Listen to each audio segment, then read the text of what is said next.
we are super fired up to be holding this event for the first time in what we hope will be an annual event going forward. We have an amazing lineup of speakers here tonight. I don't know how many of you read bios on these people before you came, but we have some people that have risen to the top of their field professionally. They're also very good athletes in their own right.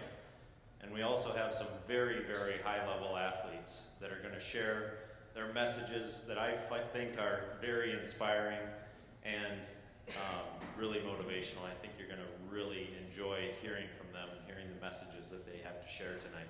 I have to say a couple of quick thank yous to Wasp Productions. They're filming this whole thing tonight. They set up the lights, the sound, the whole deal. It's an amazing setup that they have. And then also to our first speaker, Molly King, who was really the one who's responsible for setting this whole thing up. I just kind of sat on the sidelines and did what she told me to do. So really the credit for all of this goes to her because she set the whole thing up. So I have to say thank you to Molly. Yeah, give her a round of applause. And so Molly is going to be our first speaker tonight. She is one of our doctors of physical therapy here at Inspired Athletx, and she started working with us in August of this past year and has been doing a fantastic job here. She's also an athletic trainer, so she brings that background to it as well. I'm going to let her kind of talk a little bit more about her background, but that is what she does here with us, and we are just fired up to have her with us. And I am now going to exit the stage, and there's not going to be no more boys allowed up here. So, Molly King, take it away. Thank you for coming, everybody. Thank you for that lovely intro, Grant. So, a little bit about me. I am a born and raised Minnesotan. I grew up in a small town about an hour south of the cities, Le Sueur. Thank you to all the Giants and Bulldogs in the audience tonight. I went to Gustavus Adolphus College and got my BA in athletic training in 2014, along with a coaching minor. I then headed even farther south to Iowa City and completed my doctorate in physical therapy at the University of Iowa in 2016. After I graduated, I did a residency program in which I learned more about orthopedics, sports medicine, manual therapy, and dry needling. I'm also an adjunct faculty at the University of Iowa. A little bit about my sporting background. I'm no longer a competitive athlete, so to speak. I am my biggest competition at this point in time. I do still like to run, lift weights, those kinds of things, but I played golf, hockey, and showed horses growing up, and then I was also a hockey coach when I was in college, girls hockey coach. So what are we going to talk about tonight? We are going to talk about concussions and ACL tears, kind of two hot button issues across athletics, but we're going to dive into it from a female perspective. Why do women tend to tear their ACLs and get concussions more? What can we do about it? And then we're going to switch gears a little bit, and we're going to talk about some of the misconceptions in training the female athlete. So we're going to get started with concussions. I know a lot of you have probably been educated on concussions in the past, but we're just going to, start from the basics and build from there. So a concussion is a traumatic brain injury caused by the skull impacting the brain impacting the inside of the skull, or rotating really quickly while the head is accelerating or decelerating. So the way I want you to picture this is think of like a bowl, and it's full of water, and then there's a big blob of Jell-O in the middle of that bowl. If you wiggle that bowl back and forth, the Jell-O, which is your brain, is going to slosh through the water, which is your fluid in your head that helps protect your brain, and it's going to impact the hard inside of that bowl, and that's where that injury comes into play. And so this is just a little visual. You can kind of see that brain rocking back and forth inside that skull. So in sports played by both girls and boys, girls are 56% more likely than boys to suffer a concussion. Why is this? First of all, women have smaller heads, and so when they are impacted by a ball, a stick, an opposing player, the ground, the head is going to move a lot more. You're going to have more of those acceleration and deceleration forces, more likely to have a concussion. They also have smaller, weaker necks, so they are less able to control that head when it does start to move. So those two kind of combine together to just make us less likely to be able to resist those movement forces on our heads.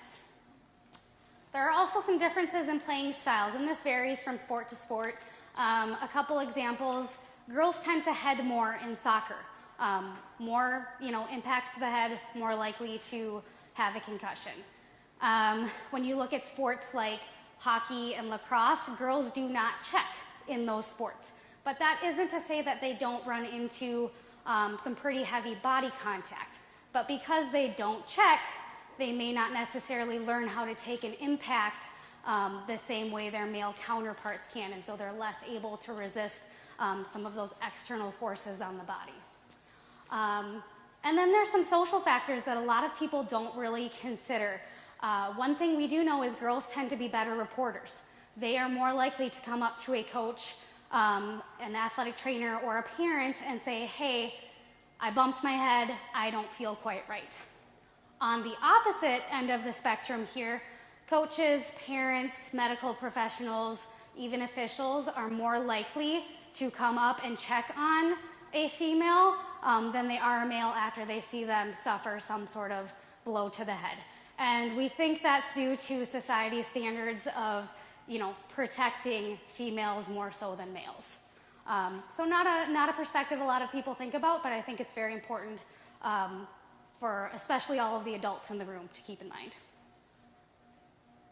So what can we do to prevent some of these concussions from happening? First of all, play by the rules.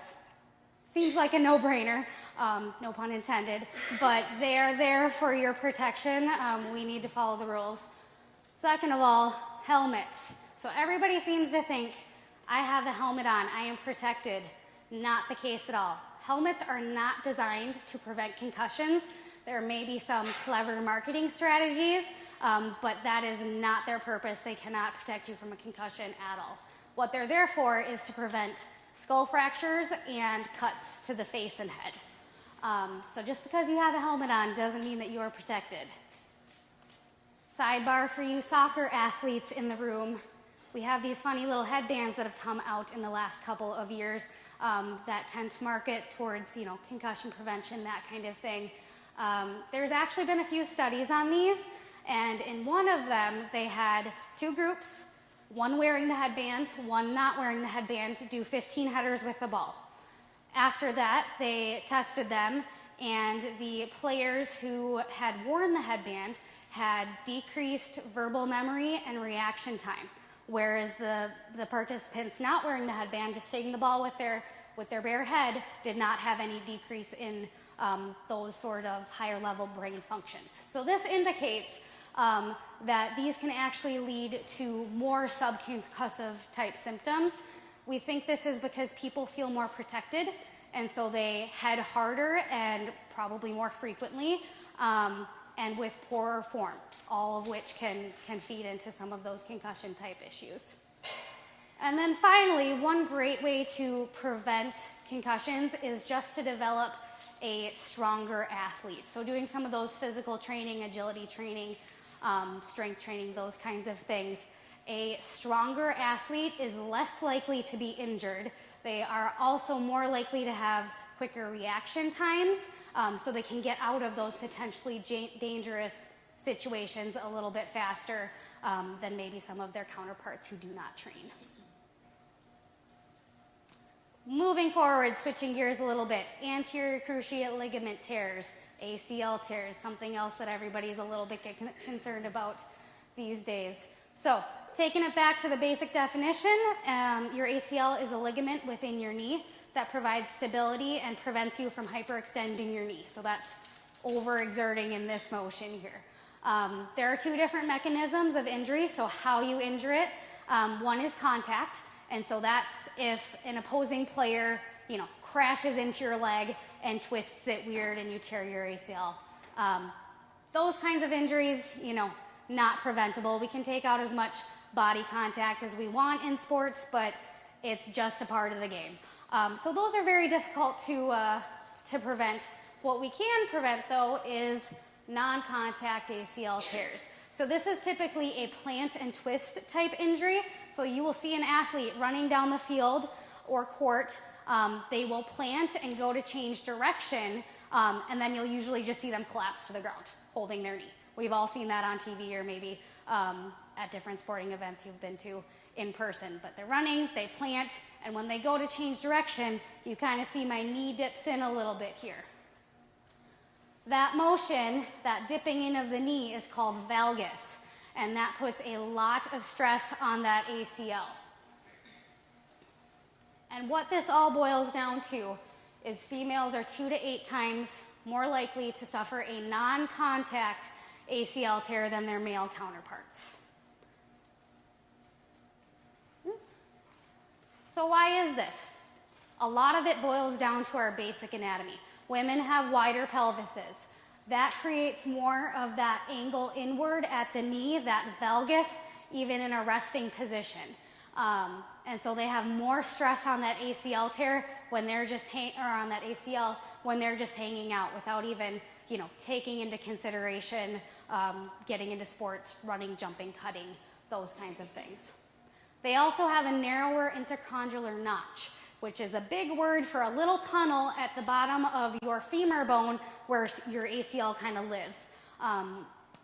When that notch is narrower, you have less give time in that joint before the edge of that notch is butting up against the ACL, potentially causing tears.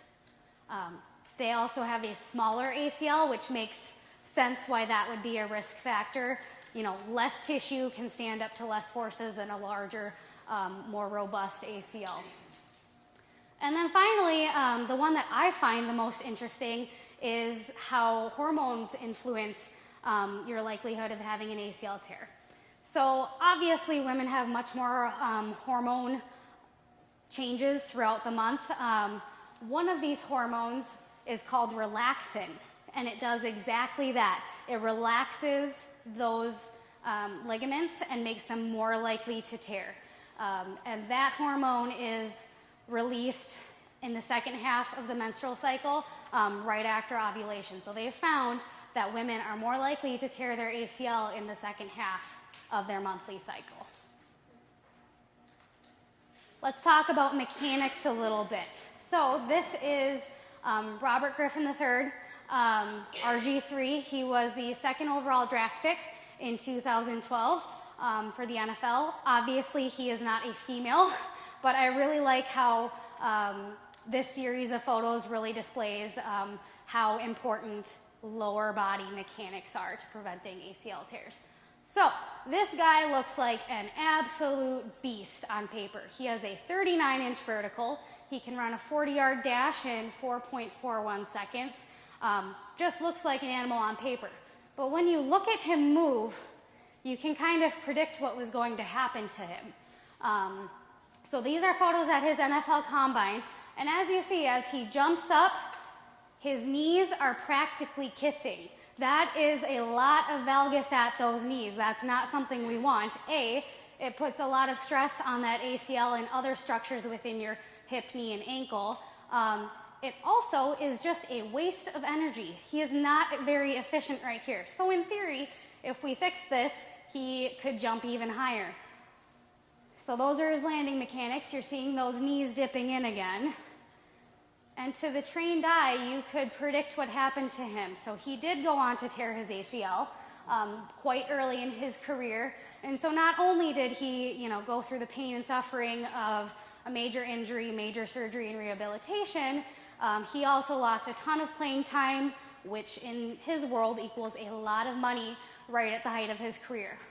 All for something that should have been corrected probably when he was in high school, most certainly when he was in college, and it's a shame that it wasn't caught in his combine training. So, how do we prevent these ACL tears from happening? First thing we need to think about is the hips. People think, we need to strengthen the knee. Not necessarily so. Your hip joint and the muscles of your hip, especially your glutes, help to control the alignment of your entire lower body. So when your hips are weak, you tend to get more of those knees dipping in and more stress on that ACL. So we want to strengthen the hips. Something we need to focus on as well, when we talked about RG3 there, is movement patterns. So movement patterns are something that can be trained and taught quite quickly. We want to teach all athletes, but especially women who are at higher risk for ACL tears, to keep their entire lower body aligned. So we want to see hip, right over knee, right over ankle with everything, whether it's running, jumping, cutting, anything, okay? So if you yourself know that your knees kind of tuck together, or parents and coaches in the audience, if you see some of your girls following some of those movement patterns where their knees come close, it's just something to be aware of and maybe consider addressing it. And then finally, going back to the concussion piece, reaction training. So somebody who can recognize and make decisions quickly is less likely to get into some of those potentially dangerous situations where they could injure their knee. All right, so we're going to see if this works here. So this is actually one of our athletes who trains here. She is a junior in high school, and she has already committed to play D1 soccer. So I'm just telling you that so you know that A, she is not weak, and B, she is not unathletic. But she had some movement pattern issues that were going to A, put her at risk for injury, and B, prevent her from reaching her peak as an athlete. So all of these videos were taken in the same day, about 15 minutes apart. So that's how quickly we can correct some of these movement patterns. And then with, practice, they can become more innate, become habits. So let's see. Oh, it's going to work. All right, so I want you to watch her knee here.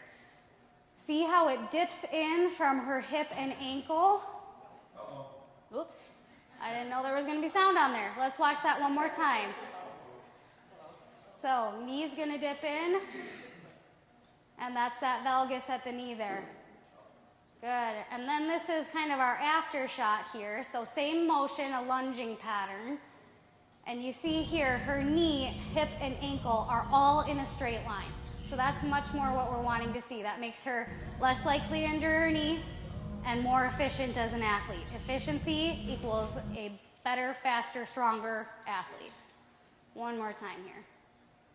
Good. Knee is staying right in line with that hip and ankle. All right. So I've taken the liberty here of kind of drawing some lines on there so you can see what I'm talking about a little bit here. So she has a lot of valgus at that knee as it's dipping in from both her hip and her ankle joints in the first photo. In the second one, you can see it is nearly a straight line. That is much more efficient, much safer. Let's take this a little more into more of an athletic type activity, some landing mechanics.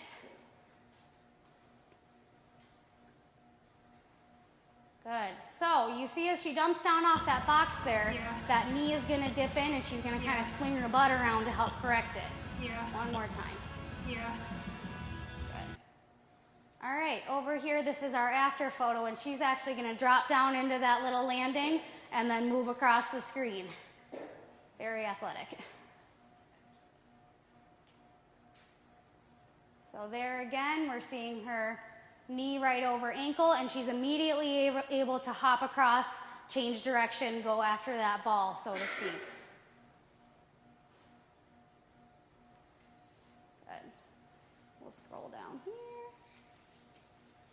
Good. So again, I've drawn those lines, and I just want you to look at all of her body language in this first photo. So that knee is dipping in, and so you can even see, look at her opposite leg and her right arm. She's kind of flinging those out to help stabilize because she's not stable on that leg. Look at her face. She looks a little anxious. She's she's not confident in that leg.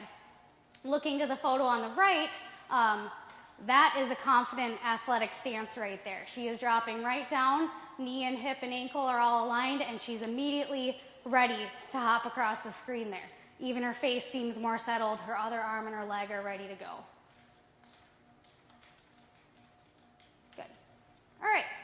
Switching gears here a little bit, we're going to talk about some of the misconceptions in training the female athlete. So, misconception number one, we hear this all the time from female athletes. They are all worried that they're going to get bulky, that they're going to end up like She-Hulk here. They are all worried about this. Do not worry, ladies. This will not happen to you. Women do not have the natural hormone balance to be able to develop a very masculine physique like that. You would need some external testosterone in order to look like that. So don't worry about that.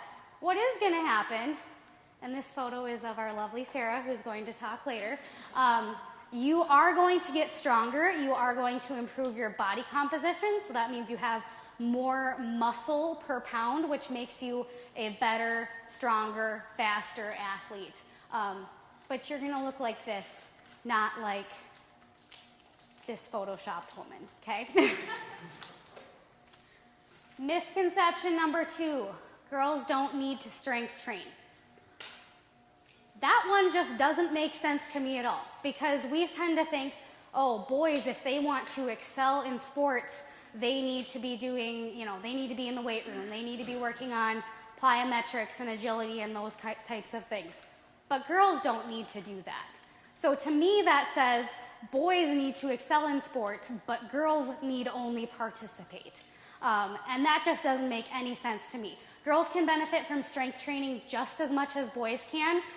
It's going to make them more athletic, faster, jump higher, change directions quicker, all those things. It's also going to make them more resistant to injury. So you're seeing a common theme here. But girls can absolutely benefit from it just as much as the boys can. And then finally, a lot of people tend to think that they are better off spending their time on skills training. Skills training is very important. Without skills training, there is no sport participation. You need to learn how to skate or dribble a basketball or bump a volleyball before you're able to really play that sport. But adding some physical training, getting in the weight room, working on agility, working on speed, working on their mechanics is going to make girls better at executing those sport-specific skills. So think about laying a solid foundation in order to build a quicker, more impressive athlete. All right. Any questions for me, anybody?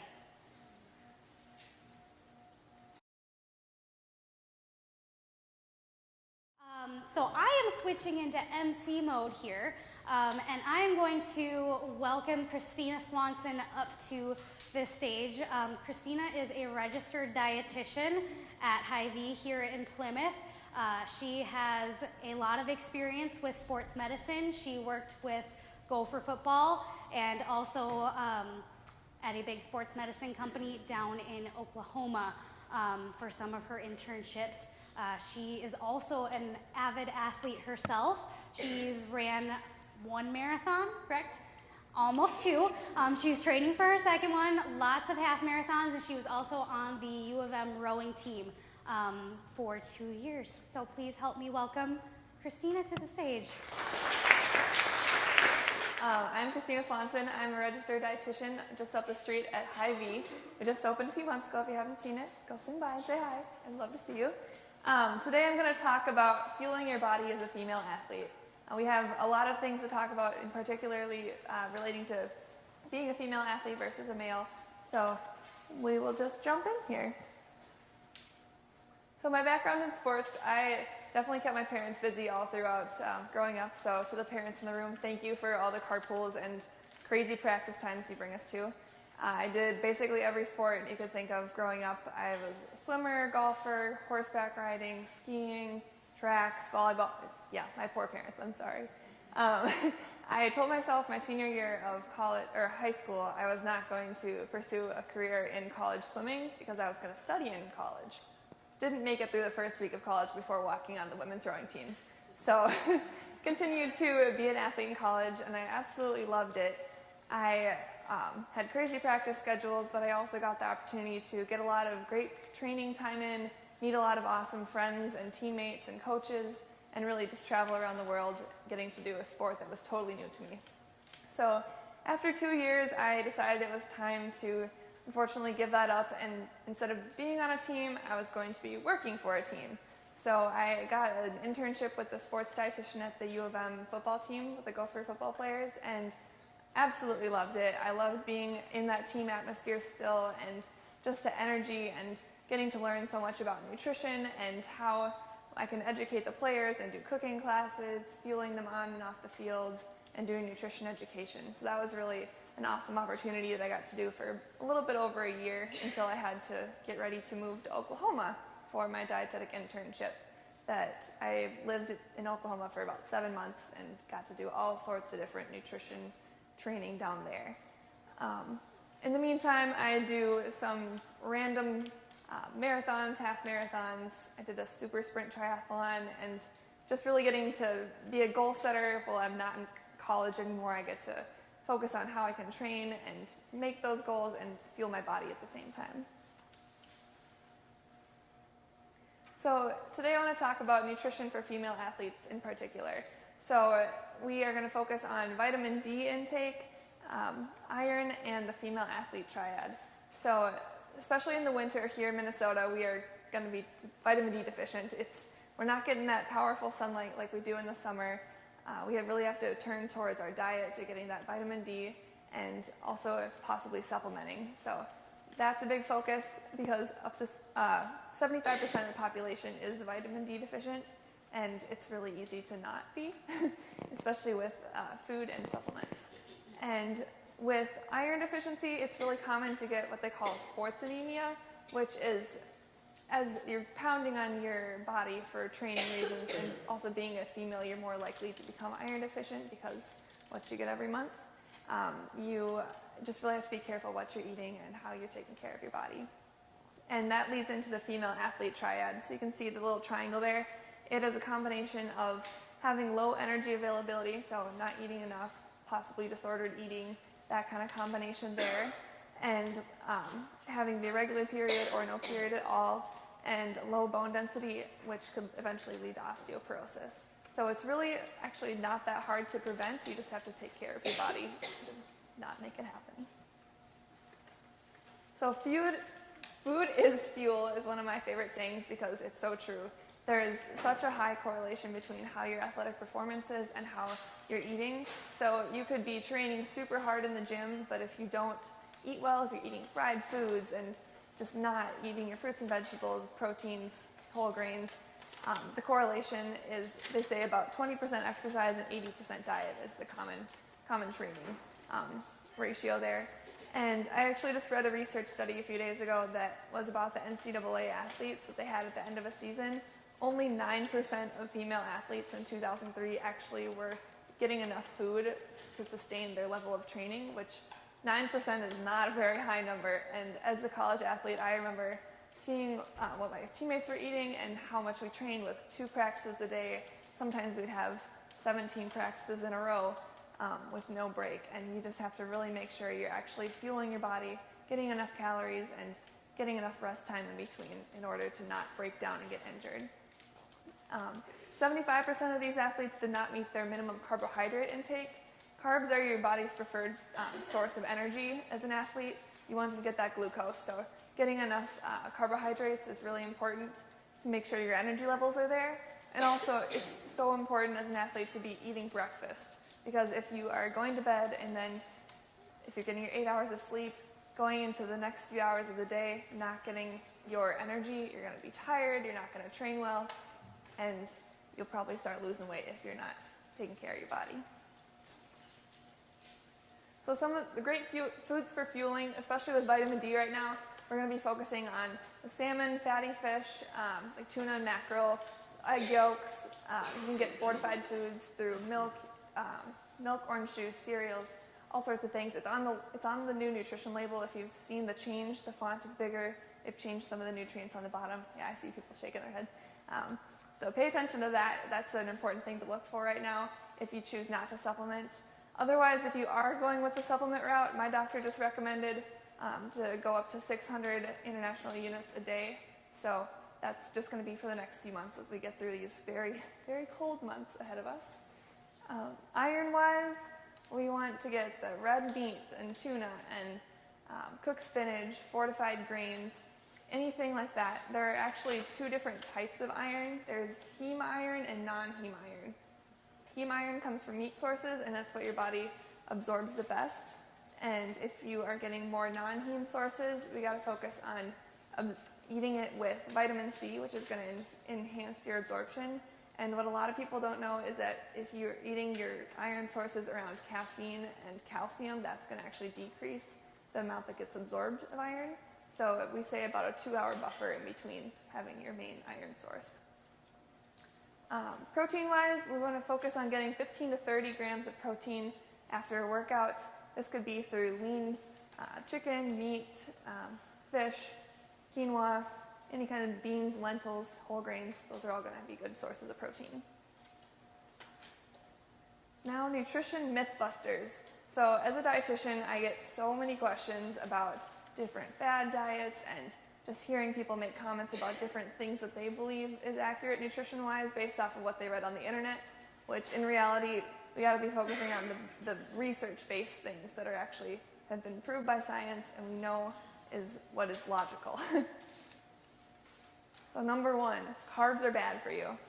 I kind of covered that earlier with how carbs are your preferred source of energy. So some of these fad diets that people are doing are cutting back on so many of their carbs for the day that their body is just completely flipped around, and it is so much harder to train and get that proper energy that you need as a female athlete. So it is important though to be mindful of what kinds of carbs you're eating around your workout. The best carbs you're going to get before a workout are going to be 15 to 30 grams of simple carbs, so fruit, granola bars, things that aren't quite so heavy, not the whole grain carbs. Then that's going to be absorbed faster. You'd want a moderate amount of protein and a low amount of fat right before a workout.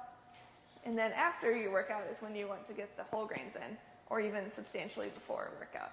So you want to get the oatmeal and the whole grains, pastas, all sorts of different heartier whole grain options after that.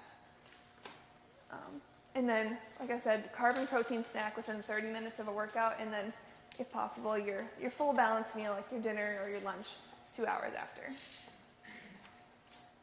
Myth number 2, it's bad to eat before bed.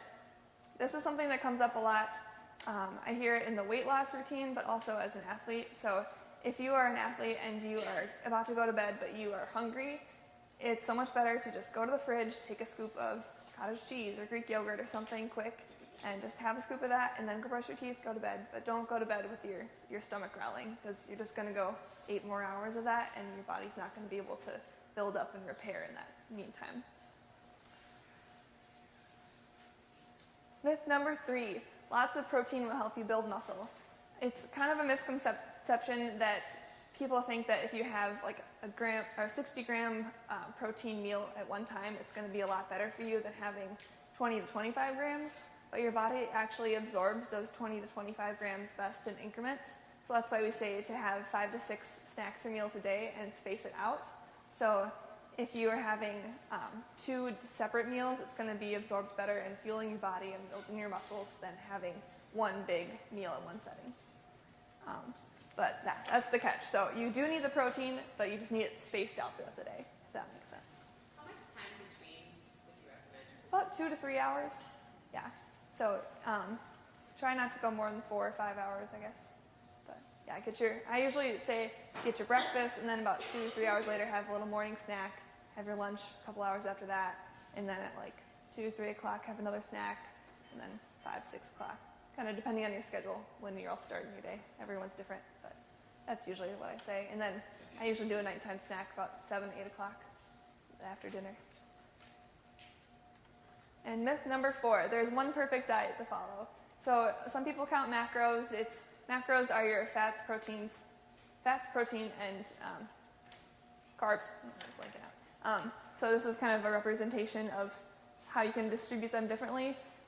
There's not one perfect distribution for everybody. So it all depends on what kind of workouts you're doing. If you're doing endurance, strength training, how big you are, it's really personalized. So your friend may be doing something for their workouts and their fueling patterns, but it can be totally different from yours. So just knowing what your body does and how it reacts best is going to be the best way to follow your diet. So if you guys have any questions, I'd be happy to talk to you after. Otherwise, you can send me an email or follow my food Instagram. I'm kind of a foodie. I post quite a bit, healthy snacks and meals. So yeah, thanks for letting me speak. And next,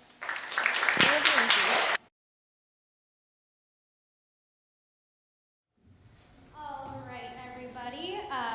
Please help me welcome Dr. Erin Ayala to the front of the room now. She is a licensed psychologist with Premier Sports Psychology.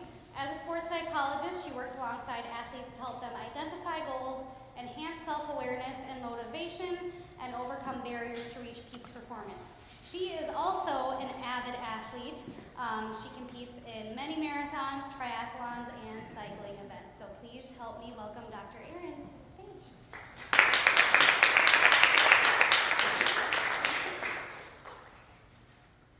Just the left one. Excellent. Okay. Hi, everyone. So I realized I didn't have an intro slide like the others have done, so I'll also give you a brief kind of spiel and tell you a little bit about my background. So I was born and raised in Manitowoc, Wisconsin, which is south of Green Bay. And then I went to St. Kate's for my undergrad. I got a bachelor's in psychology with a minor in women's studies. And then I decided I wanted to go on for a doctorate, and so I applied to programs all over the United States, and I found my best match in upstate New York. So I went to University at Albany, and I got my Ph.D. in counseling psychology there. And I then did an internship in an academic medical center. I did a postdoc in health psychology for 1 year, and then I missed the Midwest, convinced my spouse, who's from the Gulf Coast of Texas, to move to Minnesota. And we love it. So I was working up in Duluth as a professor a couple of years ago, and I'm now a professor at St. Mary's University of Minnesota. I teach counseling psychology, and then I also I do my clinical work with Premier Sports Psychology as a sports psychologist in the West Metro. And so I've kind of come to sports psychology through my own journey and training in health psychology, and then through my own identity as an athlete. I didn't really grow up as an athlete. I played sports in high school, but it was more social than anything. I did not compete in anything as an undergrad, and then in grad school I realized I needed to start taking care of myself and better care of my body. And so I started running. I'm not one for moderation, so I went from 0 to 100 pretty quickly and did 9 marathons in the span of a few years. I got the bug and I ran with it, and then I went to triathlon.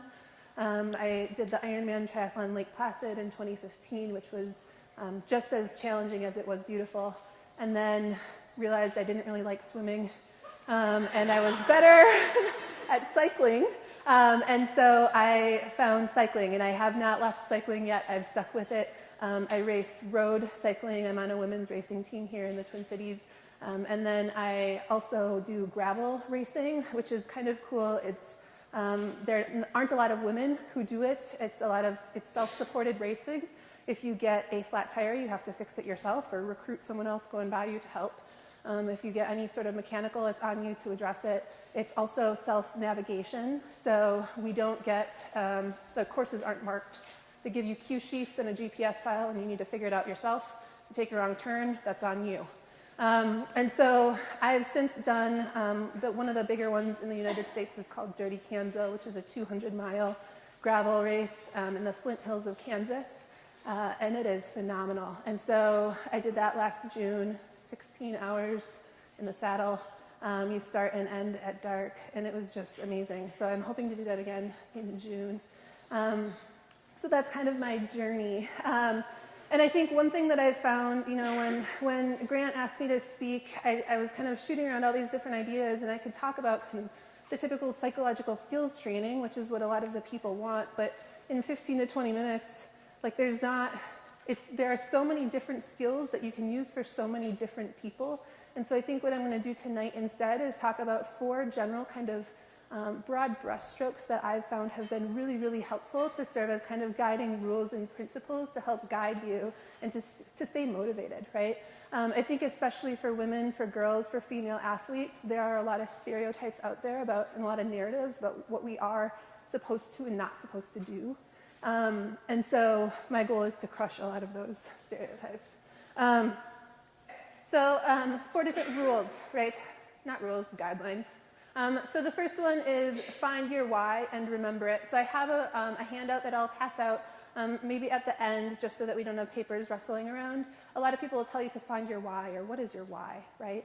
And so what I mean by this is, what are your values? Like what is it that helps get you out of bed in the morning to go and get these workouts in, or to go to practice after a really long day of school? Why do we sign up for these different sports? Why do we sign up for these different adventures? Like, why, right? And it can be to make you a better person. It can be because I know that when I exercise regularly and I do these really challenging things, that I'm more mindful at work. I'm a better spouse, I'm a better daughter, I'm a better whatever it might be, right? And it could also be health, it could be fitness, because we know that we want to fuel our bodies and take really good care of them. It could be curiosity, it could be adventure, it could be challenge, right? It could be social. So there are a lot of different whys that people have. And I think it's really important for us to remember these, because often we get so fixated on the goal. And the goal is the trophy, it's the podium, it's crossing that finish line, it's getting that medal, it's being the top tier, the top whatever it might be. But when we do that, we can easily lose sight of our why when we're focusing on our goals. And the goals are really, really important, don't get me wrong. And crossing those finish lines and stepping on that podium is a really phenomenal feeling. But it's really important for us to remember why it is that we're doing this on a day-to-day basis. Because when we lose sight of that, that's when the work then becomes more of a chore or a burden, and it's not fun anymore, right?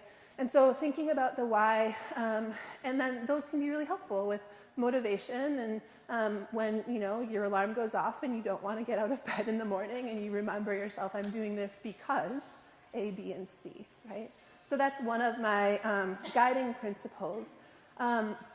Another thing to think about is just remembering that the values, you can use them as more of a compass, where the goal, again, is kind of this endpoint. The values can help guide you in different directions. And so when you are in bed and you don't want to get out of bed, or you're feeling really tired after a long day, remembering that sometimes your value-guided behavior is not always fun or easy. Like, sometimes it's a challenge, and sometimes it takes work, and sometimes you don't really want to do it, but you're doing it because you know that it ultimately help get you and drive you to be a better person, right? So the next one, this is my absolute favorite, is to control your narrative. There are a lot of narratives about women and female athletes and girls, right? Molly mentioned some of them earlier. A lot of stereotypes. Women don't need to strength train, you don't want to bulk up, you don't look like X, right? There are a lot of things that people might say. I work with a lot of endurance athletes who come in all different shapes and sizes. And I also do a lot of research on the experiences of women in endurance sports and some of the more kind of subtle or nuanced behaviors that send these messages that they might not belong or meet certain standards. And one of the ones that I hear most often is when clients have done X number of triathlons or marathons or endurance races, and they'll tell people about them because they're really proud of their accomplishments, and people will respond saying, you don't look like a runner, or you don't look like X, right? Tell me, what am I supposed to look like? There's another, in endurance sports, there's a category for Athenas and Clydesdales. I don't know if anyone has heard of this. It's basically a weight class for women who are 160 plus, and for men who are, it's usually about 200. And it's interesting because often there are a lot of men who will sign up for the Clydesdale category, not a lot of women, because then women are then wearing the label of being 160 plus pounds, right? And so I'm a huge advocate. I am 160 plus, and I love showing up for the Athena races. It's really important for us to control our narrative and think about what labels we want to own and how we want to identify as them, rather than having other people tell us what we should or should not look like, or what we should or shouldn't do, right? So thinking about some of the things that people may have said, you don't look like X, is one of the most common ones. Feel free to reclaim that story and reclaim that narrative. Like, it's up to you, right? It's not up to the others. So the next one is to focus on the process. So again, the goal is really fun to think about. And that's absolutely what can drive us, and we know that we're working toward that feeling, whatever it might be when we get there. But we cannot get there without the daily grind. We cannot, right? There are so many things that come into the daily grind. So this is going to be hydration, it's going to be nutrition, it's going to be injury prevention, it's going to be strength training. All of these little nitty-gritty choices that we make on a day-to-day basis that can easily slip when we're stressed, when we're tired, when we want to do something else more fun or enjoyable, right? So in thinking about the daily grind, what does this look like for folks? Does anyone have any other examples? What are the things that you know are important that you don't always do? Recovery. Rest, right? Rest is really important for athletes. Absolutely, super important. What else? Water, yep. Some of my high school athletes, the cross-country runners, their coach tells them 100 ounces a day. With 3 big meal jeans, right? And I mean, I know there are other guiding principles and rules, but hydration is so important. What else? Stretching, absolutely, yep. And a lot of people often don't like it because they don't feel like it's really doing anything, right? I know foam rolling is another one that a lot of my athletes are like, are you rolling? You're supposed to. Nah, it sits in the corner, right? So do it while you're watching TV, do it while you're doing something, right? This daily grind, the daily grind, these are these really little things or these little behaviors that can add up and create huge change over time, right? Especially when it's a part of your routine, you're part of your daily practice. Consistency, I'm sure a lot of the coaches and other professionals in the room, consistency is one of the most important ingredients to success. You have to be consistent with your workouts. Of course, things happen and you get sick, and life happens, and things will get in the way once in a while. But being tired or kind of like getting into this habit of skipping, for me, it's skipping recovery rides because I feel like they don't do that much. It's so important, and those add up over time. So it's really important for us to focus on the process, recognizing that that process is going to get us to the end point. And my fourth, also one of my favorites, and the hardest for me to remember and practice, is to find your champions.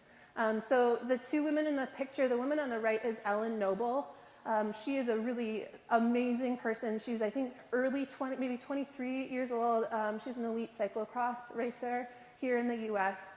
Just really phenomenal. She's a huge advocate for women in cycling and just some really amazing things. And it's so fun to watch her journey. And she is now one of the top racers in the US. And this is a picture of her mom comforting her right after a difficult race. She had been in the lead it was an international World Cup race, and she took a risk and made a move, and it didn't go as planned, and she lost her first place and got second to a very well-respected, experienced racer. And so thinking about the importance of her mom, she's very open about that. I think it's important for us to remember, like, we are a team, right? Like, when one person crosses the finish line or reaches that goal, whatever it might be, there are so many people behind the scenes supporting that woman or that girl. And it's really important for us as athletes to remember that we can't do it alone. We cannot. As much as we like to think that we can, like, I've got it, I'm fine. Accept help when people offer. Accept support. It's so important to be able to remember. For me, it's my spouse, for sure. He does so much for me. And so it's really important for me to remember that I didn't do this myself. I have to thank everyone else around me. And when I'm being really stubborn and I want to do it myself, I need to be willing to accept help when I know that I need it. Okay? So find your champions and support other women. Of course, right? So I'm going to leave or kind of end with a story. This was from, I guess it was this past summer, and a nice example of me kind of applying these 4 rules and really trying to practice what I preach. And so as I'm new to cycling, this is my second, I guess I've completed 2 road seasons. So I'm still in the beginners category. They have different categories. I just got a Cat 3 upgrade, so I'm now considered, I guess, intermediate. So this past July, there was a road race. It finishes on a hill. There are different stereotypes about women in cycling. There are sprinters and there are climbers. And the sprinters are supposed to be more built, more stocky, maybe larger, more muscle, more power. They can put out a lot of watts really quickly. They also tend to like, stereotypically, flat courses, okay? So I look like a sprinter because I'm 160, a lot of the women I race with, 120, 130 pounds. And that 30 to 40 pounds can make a big difference when you're climbing a hill. So signed up for the state championship road race. There were some pretty fierce competitors in the bunch with me, and I was super determined, but trying to kind of ground myself, like, okay, Erin, hills aren't your strength, you know this, like, you're carrying more weight than others, and I've let all of these narratives, like, take over and absorb me, right? At the same time, I had really trusted the process, and I had put in a ridiculous amount of miles and hours in the saddle. Coming in with a lot of fitness into this race, a lot of confidence. My spouse, who is the guy in the green shirt, was right there waiting for me, and I did the race the way that I had planned and executed it, and I took a risk and it made a move and it stuck. And I won on the hill, even though I was surrounded with other women. You can see some of their heads, who were the climbers, right? And so I think it's really important for us to think about what are the narratives that we also absorb, even unintentionally from others. What ones can we get rid of and kind of own on our own, recognizing that we can create our own narrative. Okay. Serena Williams has some really wonderful quotes. I think she's a really good example of kind of how we want to take pride in our bodies and our accomplishments, despite the things that people or society might tell us. So think, find these women, find the other champions, follow them on social media. Some of them are here today, and use them as well to further fuel kind of this fire and this motivation that you have going. Okay? And that's all I have. Thank you so much.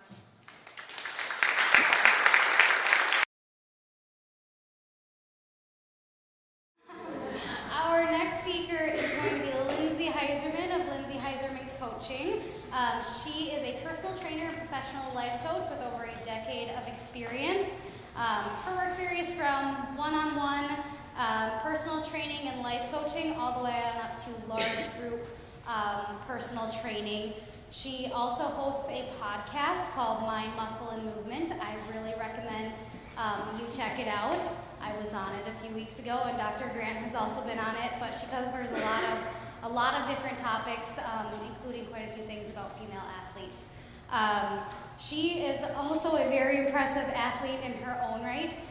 You all know what a Tough Mudder is, right? Well, she's done 65. She has also completed 4 World's Toughest Mudders, which is a Tough Mudder that goes on for 24 hours.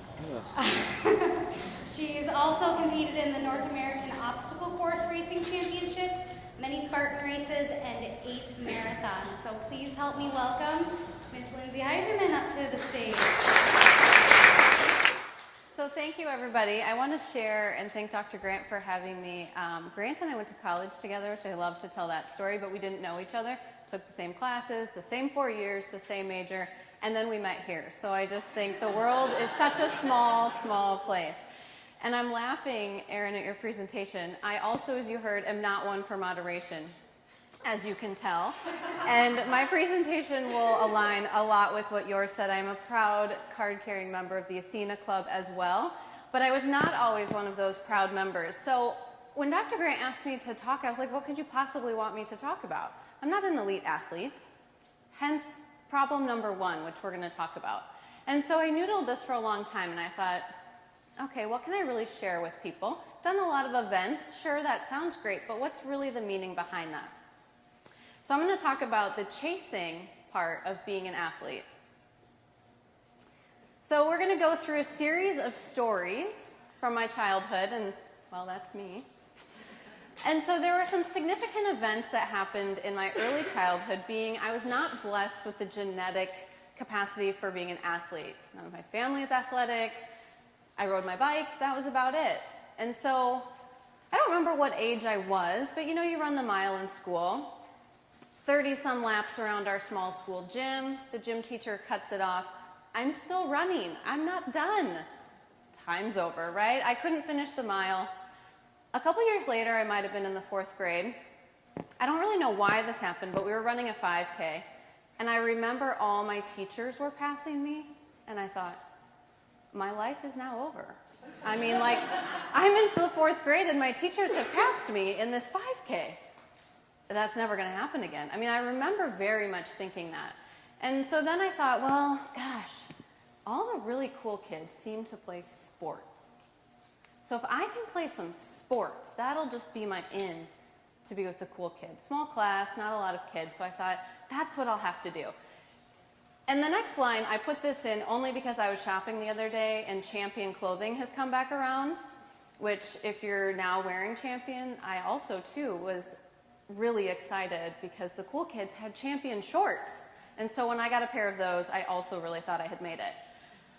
And then about in the 5th grade, I wanted to lose some weight. I mean, I really was like, I need to be skinny. Like all those cool kids who play the sports, they're also all skinny. So I had an ab roller, and I had a step, and I did step aerobics in the living room and thousands of crunches on this ab roller thinking, that's it. This will do it. I will surely be one of the cool kids now. Still, it wasn't really happening. I mean, I was not great at sports. I tried, which more to come. Then my friend and I, the summer of 7th grade, not quite old enough to have a job, we just sort of hanging out. And we decided we would just bike everywhere. We would bike all over because you had some freedom. And then to lose weight, we made grilled cheese sandwiches out of light bread, reduced fat cheese, and spray butter. We had this made. We were going to bike everywhere, and we were going to eat these grilled cheese sandwiches, and we were going to lose weight, and that next year we would be on the volleyball team. We've got this figured out. So then we found our way on our bikes to the YMCA, to where we fell in love with the weight room, which is really where the story takes a small turn. Because I realized that this was actually kind of cool. I could lift weights, and it was just me. I didn't really have to try to fit in with anyone else, and I liked that feeling of getting a little bit stronger. So we're going to continue now to some milestones, if you will, literally miles. So I thought, okay, I'm going to play a sport. I don't know which one I'll play, but volleyball seems to be the most common. So I was on some D, E, F, I don't know how many letters there were, but the bottom of the pile of volleyball, and I thought, God, I really don't like this. But the cool kids play sports, so I need to stay here.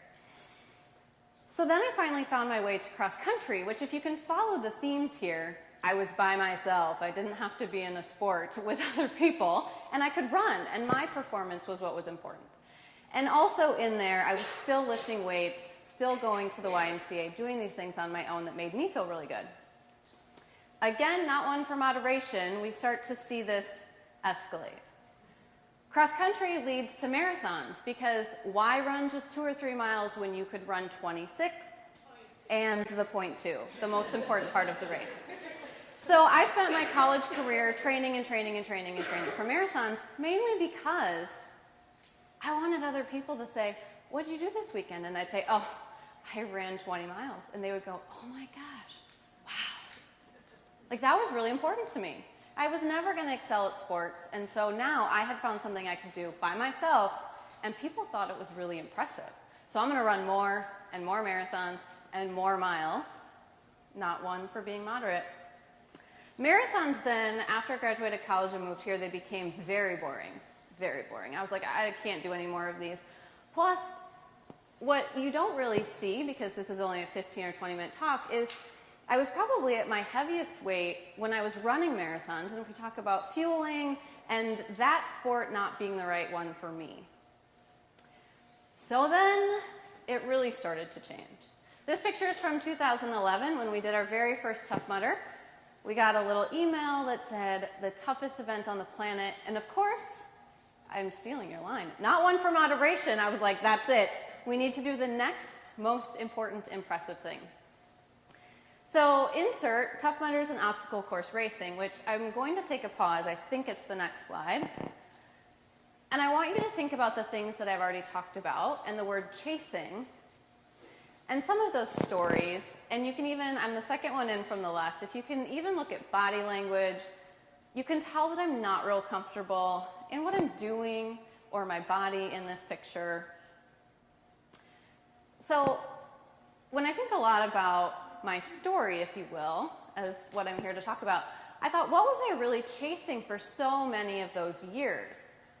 And it was a lot of things, like I said, I wanted to be one of those cool kids, or I wanted to be skinny, or how could I really fit in with my body, pretty much, right? So I was chasing a certain body image, or a confidence, or a weight, likely to impress others, for sure. I know that that was part of it, although at the time, I would not have been able to articulate it. And also, one more sort of bigger, badder accomplishment. And so really the question to ask is why? And I'm going to turn this way because I really want to read this quote to you, so I'm sorry for turning my back for a moment. But just internalize this quote, and then we're going to sort of move on. So finding yourself is not really how it works. You aren't a $10 bill in last year's winter's coat pocket. You are also not lost. Your true self is right there, buried under cultural conditioning, other people's opinions, and inaccurate conclusions that you drew as a kid that became your beliefs about who you are. Finding yourself is actually returning to yourself in unlearning, an excavation, and a remembering of who you were before the world got its hands on you. Let's continue. So then in 2015, there's all those other regular mutters in that like 4-year time span. We thought to ourselves, what's next? Bigger, badder things?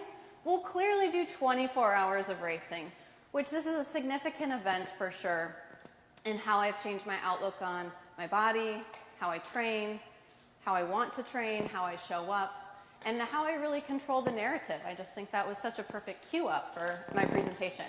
So I'm only laughing because if you look in the far right, your right hand, that's probably my favorite picture of myself. If it were blown up, you could really see it.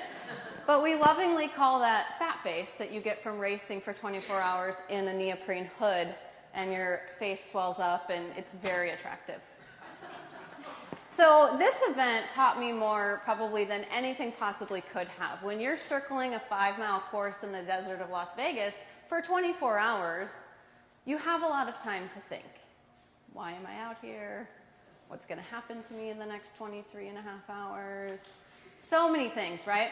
But what I really learned is that your body is capable of a lot of things, clearly, but your mind is capable of 10 times more. My body would have quit probably after 3 miles, but I repeatedly just said, keep going, 1 foot in front of the other for 23 and a half more hours. And talking about having champions behind you, there's no way we could do this race. My cohort in racing is in the front row. It's not just me. So you definitely need a champion. We could cross 50 miles that year and the next 2 after that and did a 4th year. But I'm so sad this video doesn't play. It was a video.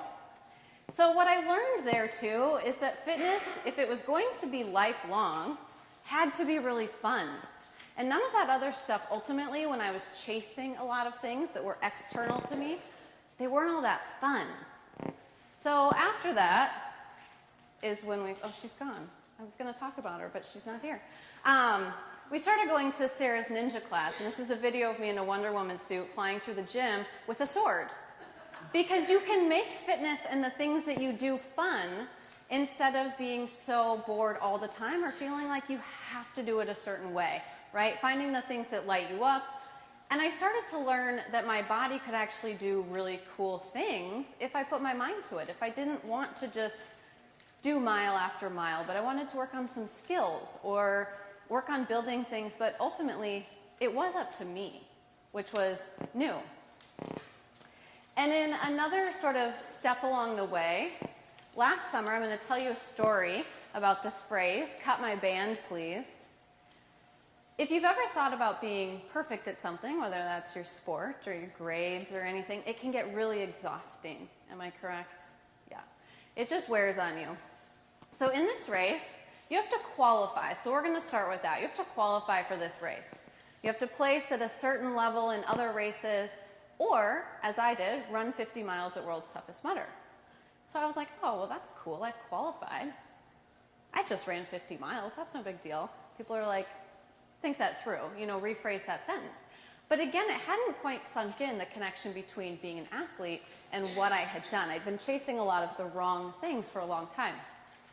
So in this race, the ultimate goal is to be perfect, really. You get a band at the beginning of your race, and really, if you can finish with your band, you've completed every obstacle, and the question everyone asks you at the end, did you keep your band? Did you keep it? And everyone's sort of looking around at your wrist when you're done. And so I start out with my band, and I'm like, okay, I pretty confidently know I'm not going to make every obstacle, being realistic yet pushing myself. And I get to an obstacle, and I try it, and I try it again, and I'm finally like, just take my band, people, just do it. And I walk up to the guy, and I said, cut my band. And he goes, are you sure? I said, yes, just take it. And I was so happy to not have that pressure to be perfect in that race. I had so much fun. I completed so many obstacles I never knew I could do. But the perfection was lifted. I didn't have to do that. Now, had I been able to do it, great, but I was so elated, and he was shocked. He'd never seen someone so happy to have their band cut. But what all those other competitors don't know is mine is on my keychain. I get to carry it around every day now. Just put it on my keys, and it's with me. So also, if you've been on social media the handful of last few days, you've probably seen the 10-year aging challenge, at which I had already played along like 2 weeks before that was a thing, so I think I invented it. But I took this photo on the left from 2008 when I was running marathons mostly, and then that photo from last summer.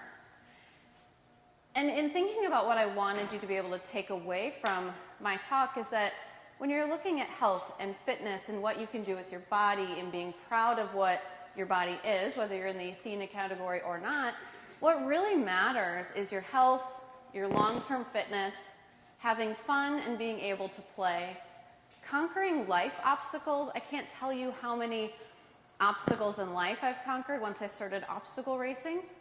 I mean, it gives you that, like, if I can jump, I should go back to the slide, but I can't manage the clicker. But I'll leave the cliff diving for Ellie. But there was a cliff at that Worlds to jump off of. Once I did that, I was like, I think I can do anything in life. I mean, I really can. And so also this idea of just going from I can't, whatever that is in your life, to I just did that. And so thinking about the question of how can you actually challenge yourself? And so when you look at this photo, I was only 24, I think, on the left, but so into chasing something else and being quite unhappy and unhealthy, whereas when I sort of let those things go and I thought, how can I have more fun with this? How can I let go of that perfection, work on things for myself? So much happier and healthier. So I sort of did my presentation backwards. A lot of people had an intro slide. So I take that mentality, and after that, right before that first World's Toughest Mudder, I quit my job and I decided, I can have my own business. I can do that, right? I can conquer that obstacle too. So I work with clients that way, mostly to how can you go from I can't to I just did that. In personal training, group training, life coaching, I have a program I'm starting called the Kick-Ass 20s, which is for young adults, life coaching and personal training together. But really the fun part of my job is charity work, and so my dog raised all the money for those donations. So I have different workouts to raise money for different charities, a lot as well, but it's not going. Oh, there we go.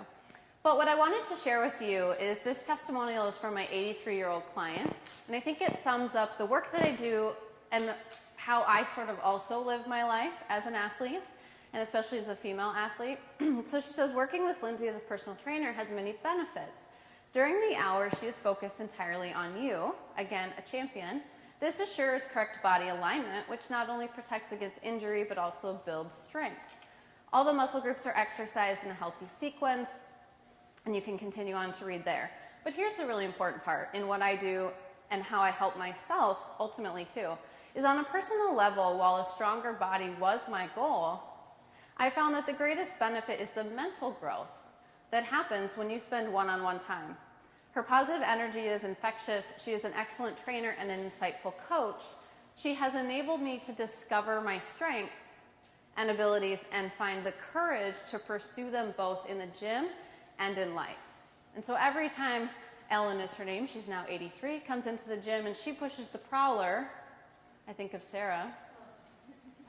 She pushes the prowler and she's stronger both mentally and physically. I have one more slide. There we go.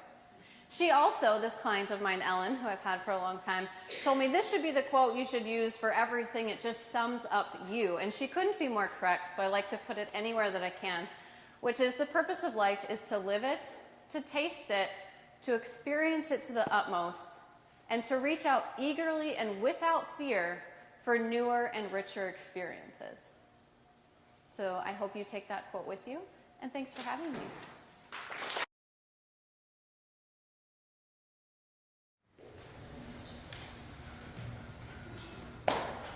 Thank you to all of our featured speakers, and we're going to move into our keynote speakers this evening with Sarah Heiserman. Sarah is a professional obstacle course racer and obstacle course racing coach. She has competed on NBC's American Ninja Warrior, advancing to the finals in Las Vegas. She's also been a strong competitor on USA Network's A&W, Ninja vs. Ninja, had top 10 national finishes in both the National Ninja League and the Ultimate Ninja Athlete Association. Glad I made it through those two. And has represented the USA at the Obstacle Course Racing World Championships twice. She is a coach at the Obstacle Academy and is a pro athlete and coach for Alpha Warrior, which is a program that certifies military troops in obstacle course-based fitness. Please help me welcome Sarah Heiserman to the stage.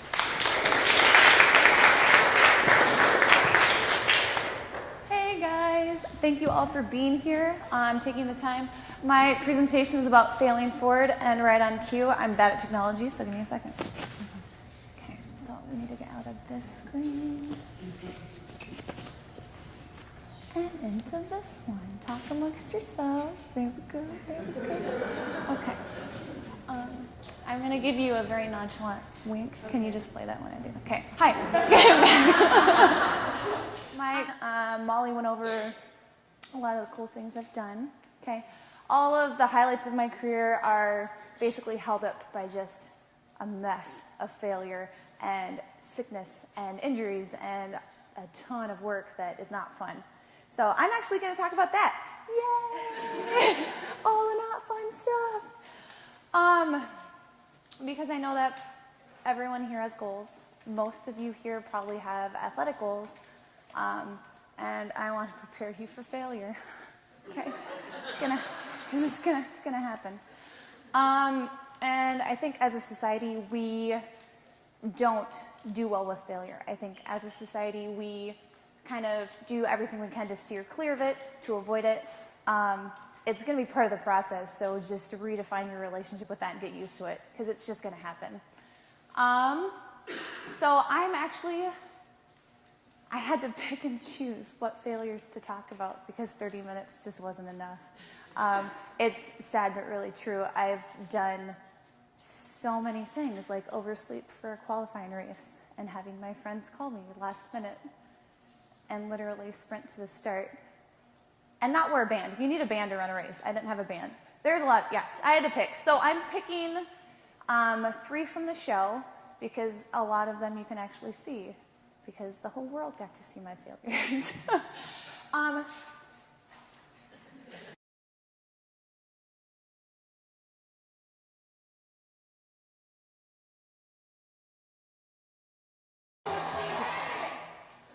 Okay. That was 2017. That was the first time I had ever been on the show. And now we're going to kind of talk about everything leading up to that. Small thing to note, they kept saying Beast and Heason. My name's pronounced Hazen. That was a panic move. That was a panic move on my part when I was filling out my application, and I thought, don't worry, you're not going to make it that far. I actually made it to national finals that year, so now I have to stick with Heason, and that's how I introduce myself. With the wrong name every time someone meets me. So that's the first one. That's just a small one. Leading up to this, I actually applied for the show in 2016. They didn't give me a call back. I trained really hard that year. I was really strong that year. And then I decided to course test. Course test is when they get a bunch of just random people around the city to get on the obstacles a couple days before the competitors go to make sure that the obstacles are the right difficulty level. I'm sure they're doing stuff with setting up lighting and cameras and all that stuff, but the testers never get shown on TV. We just get to play the obstacles, which is super fun. So I went to the first qualifying city and tested. And I'm stealing your line too. I don't do well with moderation, so then I'm like, I'm gonna do all the cities. There was 6 qualifying cities, there is finals, and then there was a spin-off show, Ninja versus Ninja. So that year, I traveled to 8 different cities to test these obstacles. They do not pay you to do that. So during that time, I was working 2 jobs to pay for it, and then blowing all my money on this very expensive sport in my 30s. It was a great life choice. But during that time, I got tired. Wait, where am I supposed to stay? Where am I supposed to stay? Right here. Okay. During that time, I got really tired. And I got sick a lot, and that's to be expected because all I'm doing is running my body ragged, right? I'm working a lot, and then I'm taking time off, and I'm spending all day testing these courses. So by the time I was done with my final course test, I decided to take a month off and just recover from all the damage I'd done to my body. And I just ate good food, I slept, but I wasn't getting better, and I didn't understand why. I'm like, I'm done working my body really hard, I should be feeling better. So I went to the doctor, and they said I had a virus of some kind. They couldn't name it. It just wasn't mono or strep, and that it would probably go away in a couple weeks. I waited another month, and I wasn't better. I wasn't even the same. I was worse. So I went back to the doctor. I said, there's something wrong. Fix me. That's your job. She did a bunch of tests, and she basically came to me. She's like, you're older now. Maybe this is just because you're getting older. And I'm like, no. I understand that things change when you get older. I know that's part of aging. I don't think that happens in a couple weeks. I think it takes a little longer for that to happen. So she ran some tests. She said nothing was wrong. Again, I gave it some time. Long story short, it took about 9 months. I went to see a bunch of doctors. Some just told me it was because I was older. Some just said, you know, it sounds like you're depressed. Do you want to see a therapist? I'm like, well, I'm depressed because I'm sick. Like, please help me. I had a doctor break up with me. She said that she wouldn't see me anymore because she thought I was a hypochondriac. I went to a rheumatologist. They took 14 vials of blood out of me, and I'm like, test me for everything. Let's just figure out what's going on. And they found nothing, which from a rheumatologist standpoint is good because they deal with chronic illnesses, right? So from their standpoint, they're like, good news, you have no chronic illnesses. But I was still left in the dark. I can't explain what that's like because I couldn't work out, which is such a huge part of my life. I couldn't work because I train. And I wasn't getting answers. So I felt like I was going crazy. There was a big part of me that just felt, am I just making this up? Am I just making something out of nothing? And that was probably the hardest part for me to swallow, right? I did some research. I spoke with some friends. I finally decided I'm not going to give up. There has to be something wrong with my body. I mean, I would shop at Target and fantasize about sleeping in the corner for just a cat nap. It's socially acceptable if you just go really quick and no one catches you, right? Or I'd take a half-hour drive and I'd have to pull over to take a 2-hour nap. Things just weren't normal. That's not normal. You shouldn't have to prep yourself for a 30-minute drive. Anyway, I went back to the doctor who broke up with me. She wasn't excited to see me, as most exes are. It's not her fault. And I said, just test me for mono and test me for Lyme, and then I'll leave you alone. And the test for Lyme came back positive.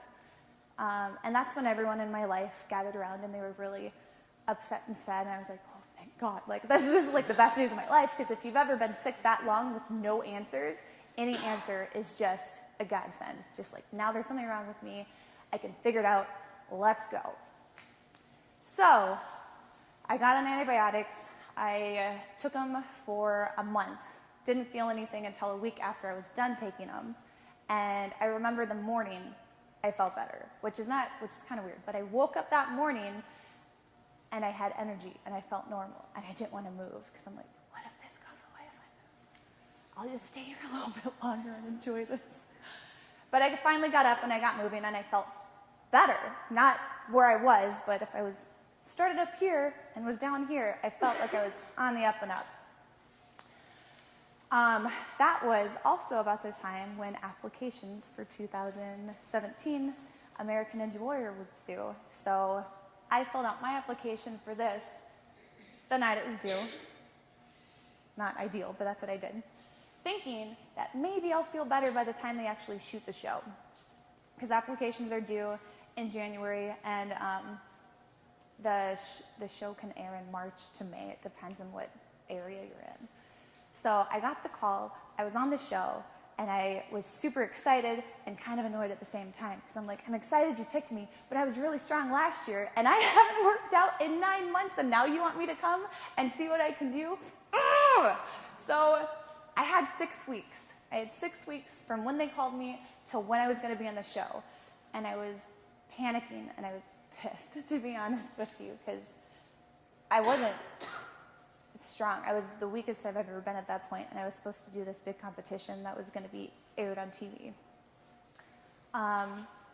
And I dealt with a lot of wishing and shoulds. I wish that I wasn't sick. They should have figured this out sooner. Like all these things that don't help you, right? So I figured out, I sat down, and I'm like, this is where I'm at. And one of my all-time favorite quotes is, start where you are, use what you have, do what you can. And that became my mantra for the next 6 weeks. I found a training partner who's delightfully insane.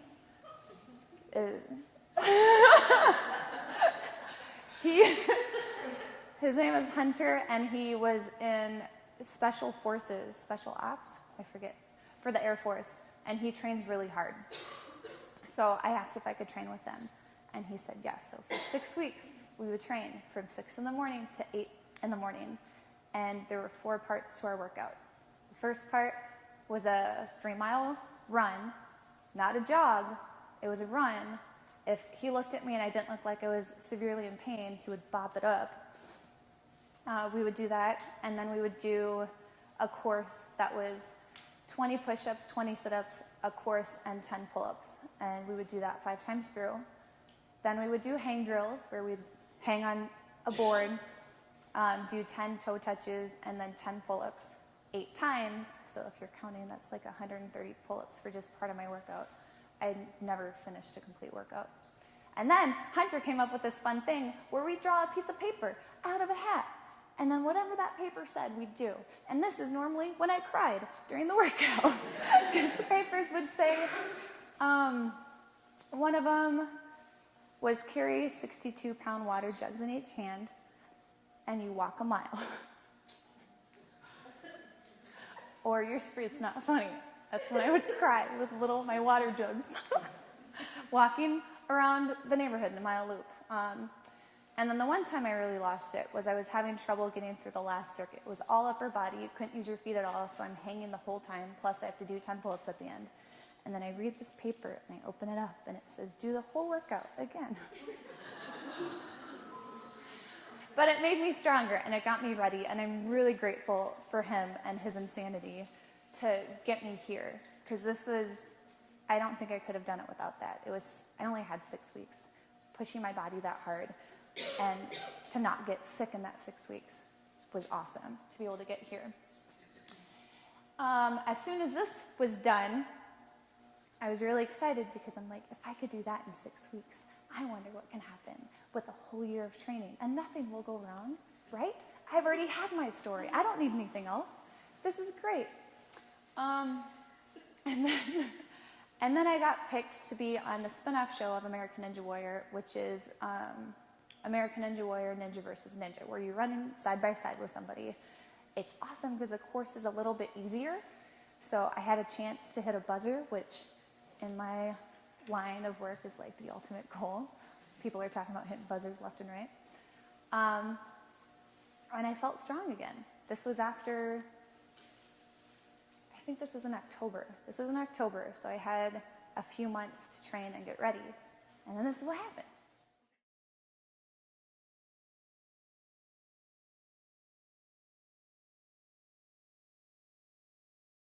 what I didn't know at the time is that I broke my sternum in that fall,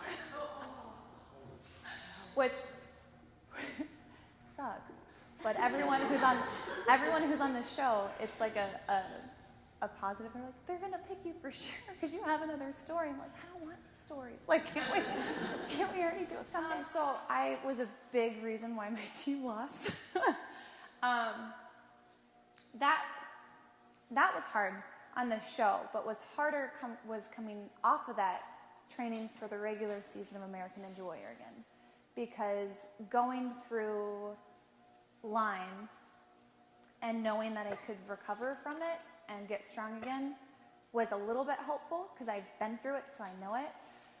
But it also made it so much harder at the same time because I was starting over again, and that's so hard. It took me about 2 months before I could even get back in the gym. To give you a little bit perspective of how much strength I lost, I went from being able to do 21 pull-ups to being able to do 3, and it was a rough 3. Like, I don't think everyone would count all 3 of them.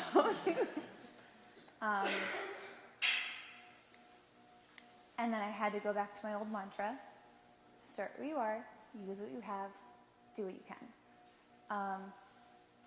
And those workouts were a struggle because looking back to see where I was and how much strength that I had gained, and then coming back into a season, basically starting from scratch again was really hard for me to just take a step back and do what needed to be done. Then I got better from that, and I started building up strength, and I was working on my lock-offs. Lock-offs are where you hold your body up and then just stay there. And I was working on one-arm lock-offs, which means I was holding my body up, letting go with one arm, and trying to stay there. And then I threw my neck out a month before this year's show, which is super fun. And I called Lindsey that night, and I'm like, Lindsey, I'll pay you money if you fix my neck, because she does some of this stuff. And she's like, just come over, bring your foam roller, I'll walk you through it. So she walked me through some of this stuff, but my neck was so messed up at that point that it needed more attention. And that's actually, where is it? That's when I was introduced to Grant.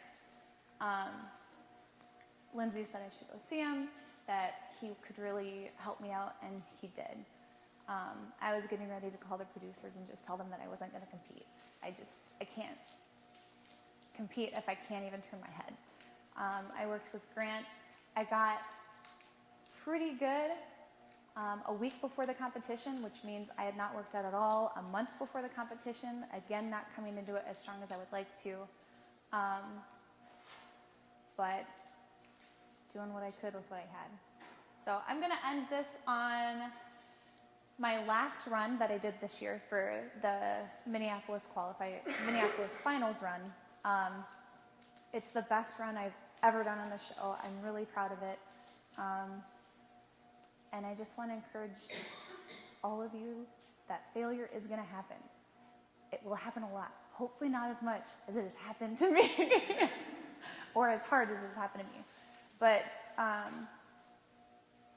if you just take what you have and adjust your process while staying focused on your goal, you'll get there.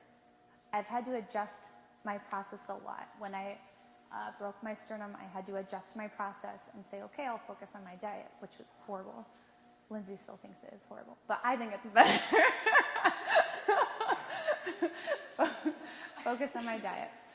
When I was dealing with Lyme disease, I focused on flexibility and stretching and a little bit of rehab, because my main goal was to become a better athlete. And all of those pieces, now that I'm able to train normally again, have done a world of difference to make me stronger and better as an athlete, because I decided to shift that focus.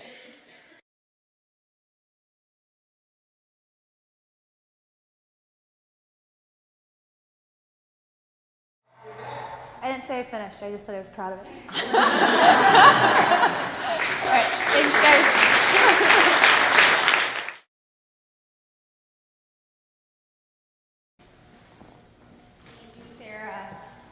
Please help me welcome our final speaker of the night, Ellie Smart. Ellie was originally from Kansas City. and her journey to becoming a professional cliff diver began at the age of 5. Growing up, she dove competitively, qualifying for junior and senior nationals in springboard and platform. She dove collegiately at the University of California, Berkeley, and earned a national championship in 2015. After graduating, she thought, let's take it a step further and jump off of things that are even higher, taking up high diving professionally. She became the youngest diver to represent the United States, and she recently won a bronze medal at the 2018 FINA World Cup in Abu Dhabi, becoming a permanent diver on the 2019 Red Bull Cliff Diving World Series. In her spare time, she is an assistant diving coach with the University of Minnesota Diving. Please help me welcome Ellie to the stage. So I just want to first say I'm sorry if I stumble or yawn. I just got back from a 3-week training trip in China last night. So I have not slept, but I really wanted to be here today and speak to you guys. So my name's Ellie Smart. I am 23 years old, and I'm a professional high diver and Red Bull cliff diver. Now, most people have no idea what that means. So in short, I get paid to travel around the world to jump off cliffs for a living. Really not bad. I've been to over 30 countries, get to hang out with some pretty cool people, met some celebrities. It's not a bad life. Now, most people also think, well, I would never do that, and you must be crazy. I guess a little bit. But I want to start by just showing you what I do so you have an idea. A lot of people think we're just a bunch of teenage boys jumping off some random bridge and, you know, doing whatever we feel like. It's a little different than that. It's more of it's a sport, actually. We get paid, there's prize money, we travel around the world, we have competitions, judges. So I just want to start by showing you a quick video of my most recent competition at the World Cup in Abu Dhabi.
So I have trained since I was 5 years old for that moment right there. There was a lot of failure, as Sarah's talked about, falling forward. You have to learn to accept the failure and that your story doesn't end when you fail. I had to learn that the hard way as well. But I just want to start by saying, so cliff diving is now it's either called cliff diving or high diving, and it's now an official sport under FINA, which is the International Governing Body of Water Sports. So it's just like the normal sport of diving, where you see springboard and platform in the Olympics. It's now an event just like that. There's a lot of safety put in place. We have 4 scuba divers in the water at all times. So if something goes wrong, a little error, there's a medical team right there. It's very safe. And we don't usually jump off random cliffs at all. It's very rare that we do that. There are constructions that are built out of these cliff's edge, buildings, castles, really cool locations all over the world. So it's not this crazy thing that I'm going out there, I have no idea what I'm doing. I want to get in a little bit about my story and how I got to this point. So when I was 5 years old, my mom took me, she's sitting back here actually, she took me to the pool, and I saw that diving board, and I wanted to jump off it, and I did, and I loved it. And then I climbed up to the 3-meter diving board. I jumped off, and I absolutely loved it, and I knew that I wanted to be an athlete and I wanted to be a diver. But I also had gotten enrolled in gymnastics class, and I loved gymnastics, and I decided, you know what, I am going to go to the Olympics. And every single night, I stood in the shower and I practiced my gold medal speech because I was going to be an Olympian, and everyone was going to know it. Well, that dream wasn't going to happen. Pretty early on, I realized that, but then I said, but you know, that other thing, diving, that I really liked, it could happen in diving. So I said, Mom, I'm going to switch. I'm just going to dive now. And I went and I had a meeting with the local coach. I said, can you make me Olympian? He said, I don't know, kid, but I'll try. I said, okay, that's fair enough. So I started diving full time when I was 12 years old. And once or twice a week, my mom would drive me up to Mizzou, which was a 2.5-hour drive each way to go practice the platform, which is 10 meters high, which now I dive 20 meters. And I fell in love with platform diving. I just thought it was the greatest thing ever, and I felt so alive. The problem was my mom couldn't drive me 2.5 hours every single day to go dive platforms, so I came up with a solution. I was going to move to Texas, and I was going to train with the best coach in the world, and I was going to go to the Olympics. So I put a presentation together, and I said, Mom and Dad, I have to go, please, please. And at that point, it's easier to just let me do my thing than try to stop me, so they agreed, and at 15, I moved to Texas all by myself, and I lived in an apartment. My favorite part is my mom had done everything in my life up to that point, and she came to visit, and she said, why is the dishwashing soap in the laundry room? I said, what do you mean? That's the laundry soap. So I did my laundry with dishwashing soap for the first 3 months I lived at home. But so Texas was great, and you know, it really was. I learned a lot, and I became a better diver. Unfortunately, the coach there was very negative, the environment was very negative, and I started to break down mentally, physically, emotionally. It was a really difficult time. I struggled with eating disorders, depression, sexual assault, a lot of things, and I found myself in this place where I didn't love diving anymore. This thing that defined my life, that I gave everything for, I hated it. I didn't want to go to the pool every day anymore. I couldn't do it. And so I was thinking about all the different ways I could somehow still do it, maybe still make the Olympics, and also enjoy life. And I got the opportunity to graduate high school a year early. I had taken enough summer school that I could graduate high school in 3 years, so I decided that's what I'm going to do. I'm going to graduate high school in 3 years, and I'm going to go to college early. And so I got the opportunity to dive at UC Berkeley. I said, this is fantastic. I'm going to move to California. I'm going to live in sunny California, lay on the beach. I'm going to make the Olympics. My life is back on track. Well, first of all, Cal Berkeley's in Northern California, and it never gets sun. It is foggy. It is terrible. Where's the beach? That's what I said when I got there. So I was disappointed. Part one of my plan didn't work out very well. And unfortunately, part 2 didn't work either. I fractured my back my senior year of high school diving. And so I never fully recovered from that injury going into college. So my first year of college, I sat out a lot. I actually didn't even get a zone score. So I don't know if any of you guys know how diving works in college, but basically you have to get a certain score, and then it'll advance you onto a zone meet. And then how you do it, that zone meet will advance you onto the national championships, and you can compete there to then win a title. And so I didn't even make the zone meet. I was so discouraged, and I went home for the summer, and I said, okay, I couldn't control what happened to me last year, but I have another opportunity, and we're gonna make this a better year. And I promised, and I still have the letter hanging on my wall, where I vowed to myself that I would do anything in my power to make sure that I made NCAAs. and I wasn't going to let anyone stop me. So that year, everything went better. I had a brand new mindset, and we went on a training trip, and we went to eastern Michigan. It was freezing cold. It was terrible. We would have rather stayed in Minnesota. We're in Minnesota now. Stay in California, where it was warmer. It was like the weather here. And so the coach gave us this book, and it was this mental skills book, and it was the first time I'd read anything really about that, about like that there was these tools I could be doing mentally other than just training 24/7 in the gym and the pool. So that really kind of sparked my interest, and I started reading that book more. And then my final season, I went to zones. I finished third. I made NCs, and I won a national championship with my team. It was this giant goal I'd set out to accomplish, and I had finally done it. But it was the most miserable day of my life. While I was at Cal, unfortunately, we had an incident with one of our recruits, and there was an incident with drinking and inappropriate behavior that went on, and I woke up in the morning to a group text from my team and some very inappropriate pictures, and I went to the school, and I went to my coach, and I said, this isn't okay. This is not okay, and something needs to be done. And so then that escalated, that he went to someone else, and eventually I was making false accusations about a situation that never even happened, when all I had done was shown what I received on my phone in the morning. So standing up there, fast forward a couple months, standing up there winning a national championship, knowing that this team had just covered up something that was wrong, I couldn't be part of that team anymore. And so I went to bed that night, and I knew I was done diving. And that's when I quit. I had to make that decision, because I think it's so important to remember that who you are is way more important than a sport, a game. You know, it's just not worth it to sacrifice your identity, your beliefs for something so dumb as a sport. Like, it's not cool. So I gave up diving, and I thought, okay, well, what can I do? I did bodybuilding. I did a competition. My parents really didn't like that one. Little bikini up on stage. And then I decided my role was now going to be a sports psychologist, because I wanted to help other athletes who had been in my situation.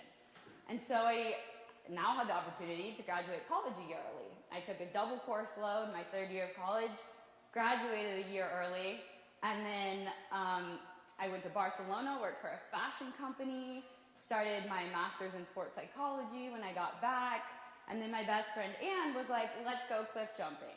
And I was like, yeah, right, that is so dumb. You're not gonna see me hiking, you're not gonna see me jumping off some cliff, like, that's ridiculous. And obviously I'm standing here today, so I went with her, she convinced me. But I stood on that cliff, and it was the most incredible feeling of my life. I thought, this is why I did it. This is why I made all these hard decisions. This is why I moved away from home. This is why I kept diving and dove in college. This is why I gave it up. Because all of those steps, all of those moments led to me finding that new dream I had.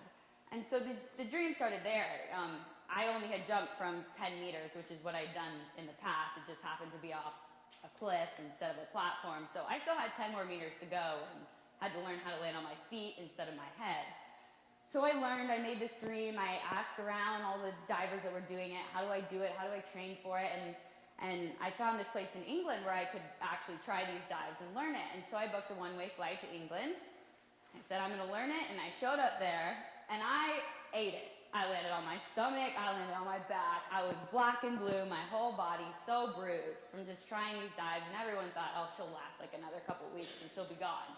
Well, I kept working at it, and I finally got 3 dives. Well, you need 4 to compete. So Red Bull called me up, I had gone to England with the idea that I was going to train that summer to compete the following summer.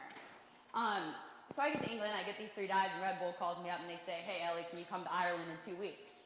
I'm like, yeah, I can come to Ireland in 2 weeks. And they're like, you got 4 dives. Yeah, totally. So, no, I was not ready. I did not have 4 dives. I should not have gone to that event. But 2 weeks later, I was standing on a platform in Ireland, freezing. It was so cold. And it was the most exciting moment of my life. It was like everything had made sense. I had worked so hard and accomplished this dream after so many years. And now I'm going into my third season and winning this medal, and it was just the most incredible experience ever.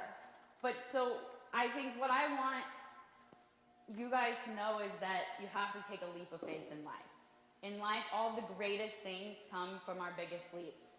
And it's probably, you guys go, yeah, you jump off cliffs for a living, of course, you can say that, it's easy. But it's the truth, and the cliff is just a metaphor. It's about whatever that thing is that you're scared of, learning how to become okay with it. Be okay with being scared, and then understand the things that you can do to then break out of that zone of being scared and do it. And we actually have a saying in cliff diving that if you're not scared, you shouldn't do it. The second you're not scared and you're okay with getting up there is when something's gonna go wrong. So it's good to be scared. Fear is natural. And the problem is a lot of people don't understand the difference between fear and danger. We think when we are scared, it must be dangerous. And this is an evolutionary response. We didn't have food, we didn't have cars, all this a long time ago. We were running from other animals, and we needed to eat, we needed to find water, we needed to be scared, but now we don't face those same challenges, so we don't need to be so scared all of the time. And so one of the greatest gifts I've learned is how to interpret, is something dangerous, or am I just scared of this thing? And if I'm just scared of this thing, how can I overcome it? And I write down checklists. What's the pros? What's the cons? Have I trained enough? Does my body have the experience? Mentally, can I envision this? Do I know the water is deep enough? Do I, all these different things to decide, okay, is this risk worth taking? And when you have enough things on that checklist that you know that you can do it, that's when you do it. You don't just go jump off a cliff. You take a calculated risk. So we're running out of time, and I don't want to go over, so I'm not going to hit on everything. But I also just want to share one thing also that I've really learned, and that is that sports is so much bigger than us. You have to find your bigger purpose. You have to find your why, which a lot of you guys have discussed as well. And so for me, going back into high diving, I said, I'm only going to do this if there's a bigger purpose. And so all I have for you guys tonight. Thank you so much for coming. Y'all appreciate it. Thank you all for coming too.